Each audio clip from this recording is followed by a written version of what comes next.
Hello, everyone. Dr. SAP here, ready to guide you through the next crucial step in our materials management journey. As a materials administrator, you play a pivotal role in ensuring that every inventory update aligns perfectly with SAP's digital records. In our previous session, we created the purchase order, and after approval by our purchasing manager, it was sent to the supplier. Now the delivery has arrived and been confirmed. It's time to register that physical delivery in SAP, connecting it to the corresponding data. This step is much more than simple data entry. It's about validating the quantities received, spotting any discrepancies, and making sure that every system entry reflects exactly what was delivered. When done correctly, this process keeps our inventory accurate and sets the stage for seamless financial reconciliation. In today's session, we'll walk through the goods receipt process step by step. You'll see how SAP helps us streamline the task while ensuring consistency, reliability, and traceability. Let's begin by accessing the appropriate application and locating the approved purchase order. Ready? Let's dive in. Having completed the previous steps in our purchase order creation process, we'll navigate through relevant apps, display our created document, and proceed to perform the goods receipt, continuing the flow from order creation to fulfillment. Let's begin by navigating to the Purchase to Pay processing area in SAP. This process gives us access to our purchasing document items, where we can view, filter, and manage all purchase-related documents. This setup organizes our workspace to efficiently locate and manage purchasing documents. Now, we can apply filters to narrow down the list of documents. For example, you can enter the supplier's number or adjust criteria, such as material group or plant, to locate specific documents. After setting the filters, click Go to display the documents that match the selected criteria. Filtering helps us focus on specific data, saving time by avoiding unnecessary document searches. As we start typing in the suppliers field, the system automatically suggests a list of matching suppliers. This feature helps us quickly identify relevant suppliers without needing to type the entire name or code. The suggested list appears based on the initial characters entered, making it easier to select the correct supplier. Now that we have a list of suggested suppliers, we can choose the one that best matches our criteria. The displayed information includes details like the supplier code, name, and location, which aids in confirming the correct choice. Let's take a moment to review the available columns, such as company code and city, to ensure we're selecting the appropriate supplier. If we want to view the entire list of suggestions, we can simply click Show All Items. Here, we've already completed our supplier selection. Now, with the supplier chosen, we can proceed to refine our document search. This setup allows us to focus on finding specific documents related to this supplier. After setting our filters, we click Go to execute the search. This action brings up the results based on our chosen criteria, displaying only the documents that meet our filters. Now that we've applied the filters and clicked Go, we're presented with an overview of all documents related to the supplier. This screen shows categories such as purchase requisitions, purchase orders, goods receipts, and supplier invoices, providing a comprehensive view of all interactions and documents associated with the supplier.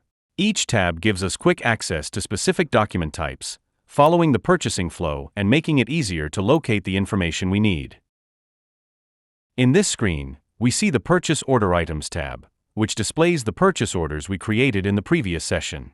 Each line item here provides details like order type, material group, and purchasing organization. This view allows us to review the specific orders linked to our selected supplier. We can examine each item in detail, and this information is essential for proceeding with the next steps in the purchasing process. Now, we select one of the items from the purchase order for goods receipt. By checking the box next to the relevant item, we're preparing it for the goods receipt process. After selecting the item, we're ready to initiate the goods receipt. Here we see the Post Goods Receipt button, highlighted as the starting point for recording the receipt of goods into our inventory. Let's click this button to confirm the receipt. Here, we can observe the pre-selected materials displayed in the Items tab. The system automatically marks all items for inclusion in the goods receipt, simplifying the process. If we want to receive only a specific item or perform a partial receipt by quantity, we can deselect the relevant checkbox or adjust the delivered quantity directly. In this example, we have two materials, raw material 001 and raw material 002. Both have default configurations for the storage location 101C, indicating where the materials will be physically stored within the plant, and the stock type set to quality inspection. The storage location field specifies the exact area within the warehouse where the goods will be kept, while the stock type defines the status of the materials, whether they are subject to quality control, available for use, or blocked. It is important to highlight that the configuration here ensures the materials are initially received under quality inspection. In future exercises, we will explore the process of transferring these items from the 101C storage location to another, such as 101B, and changing the stock type from quality inspection to unrestricted use, making the materials available for consumption. Moving to the general information section, we can fill in key details such as the delivery note, an essential reference to document the shipment details and maintain traceability. Now, let's visit the Attachments tab. Here we have the option to upload relevant documents or links, such as invoices, certificates of analysis, or delivery confirmation files. This feature helps centralize all necessary documentation within the system for easy access during audits or quality checks. By verifying and completing all necessary information on this screen, we ensure that the receipt process is accurately documented and ready for posting. Once everything is confirmed, we can proceed by selecting Post to complete the goods receipt. Once we've reviewed all the details, such as quantities in the delivered column, storage locations, and the delivery note, we're ready to proceed with posting the goods receipt by clicking Post. Posting this transaction generates a material document, which records the movement of stock into inventory, updating the system in real time. After posting, a confirmation screen appears, showing that the goods receipt has been successfully processed. This posting generates both a material document and a financial document, which are essential for tracking inventory and maintaining financial accuracy. Additionally, this action may trigger other processes, such as quality inspection or warehouse management tasks, depending on the setup of the system. After creating the material document, we now want to display and review it. In this screen, we return to the home page. Here, we can select the appropriate application to access and view the document we just generated. Let's move to the application selection to locate the document. On this screen, we focus on the application we'll use to review material documents. We select the Material Documents Overview app, which provides a consolidated view of all material documents in the system. This will help us locate the specific document we generated in our previous steps. Now that we've accessed the Material Documents Overview screen, let's look at the layout and available options. Here we have various filter criteria, such as plant, storage location, posting date, and material document number, to help narrow down our search. This overview displays a list of material documents based on the selected filters, allowing us to quickly find and verify details of the specific document we need. We'll use these filters to find our recently created material document and review its details to ensure everything was recorded correctly. In this screen, we begin by entering the material code as our filter criterion. This allows us to narrow down the list of documents by specifying the material we are interested in. As we type, the system starts suggesting options based on our input, helping us quickly locate the relevant material. Here, we select the desired material from the list of suggestions provided by the system.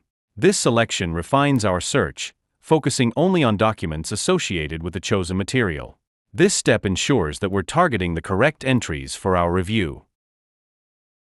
After confirming our selection and pressing Go or Enter, the system displays the filtered document. This is the document created in the previous exercise, now readily accessible for verification. We can review the details here to confirm everything aligns with our prior actions. In this screen, we have located the specific material document that was created in the previous steps. By selecting it, we can access the detailed view of this document. Here we see an overview of the document, including essential information such as the document number, creation date, and the quantities associated with the goods receipt. This overview helps us verify that the document accurately reflects the transaction details. Now, we're in the main details view of the material document. This screen provides general information about the transaction, including the material, quantity, and storage location. Let's proceed to review each section to ensure all data aligns with our process requirements. This view is critical for verifying that each aspect of the goods movement is recorded as expected. As we navigate through the tabs, we can examine additional details associated with this document. This overview allows us to validate the different components of the transaction, such as goods movement type and other relevant data that help in tracking the material's journey through the inventory. In this screen, we are on the Attachments tab, which allows us to add supplementary information to the material document. Here, we can upload relevant files or add links that might provide additional context or documentation for this transaction. This feature is especially useful when we need to attach proof of delivery, inspection reports, or any other files that enhance traceability and provide a comprehensive view of the transaction. Now, we move to the Process Flow tab. This view offers a visual representation of the entire process, from the initial purchase order to the creation of the material and accounting documents. This is a valuable feature for users unfamiliar with SAP, as it provides a clear graphical layout of the document's journey through various stages. Additionally, we can directly access the financial accounting documents from here, allowing for a seamless review of both material and financial records. This overview helps users quickly understand the linkage between different documents and ensures a comprehensive understanding of the transaction's impact across departments. Let's continue our stock control process. We are now back on the home screen. From here, we navigate to the Purchase to Pay processing section and select the Transfer Stock In-Plant app. This application is essential for managing stock transfers between different storage locations and updating the availability status of materials.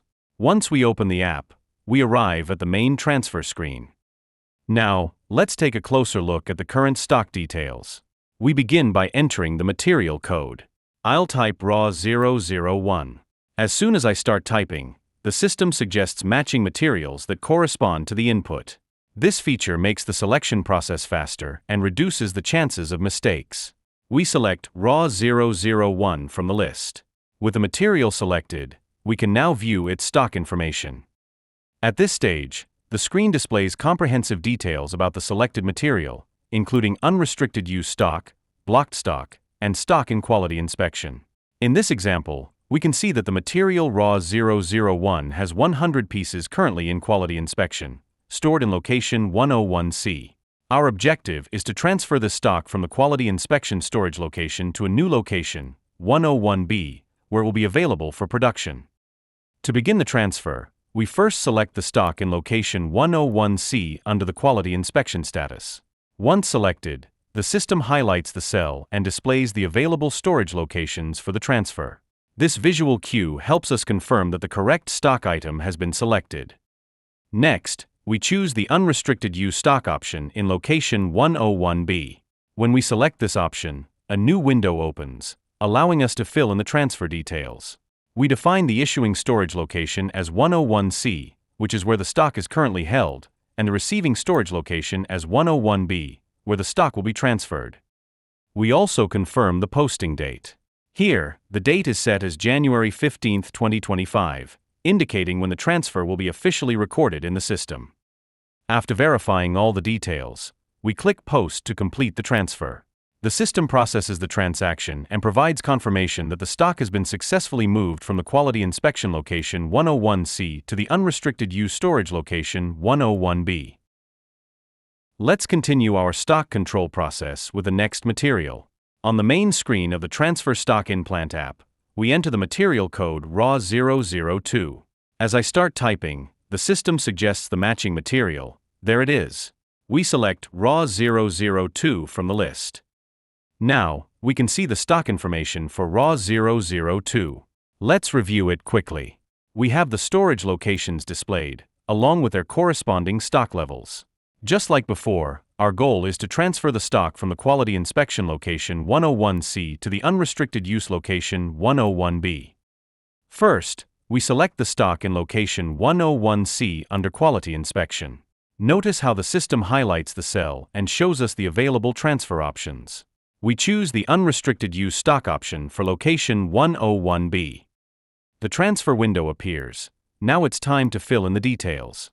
We confirm that the issuing storage location is 101C and that the receiving storage location is 101B. Next, we enter the full available quantity for transfer. Once that's done, we confirm the posting date. It's set as January 15, 2025. Perfect. To finish, we click Post, and the system processes the transaction. And there we go. We can now see that the material raw 002 is available for production in location 101B under unrestricted use stock.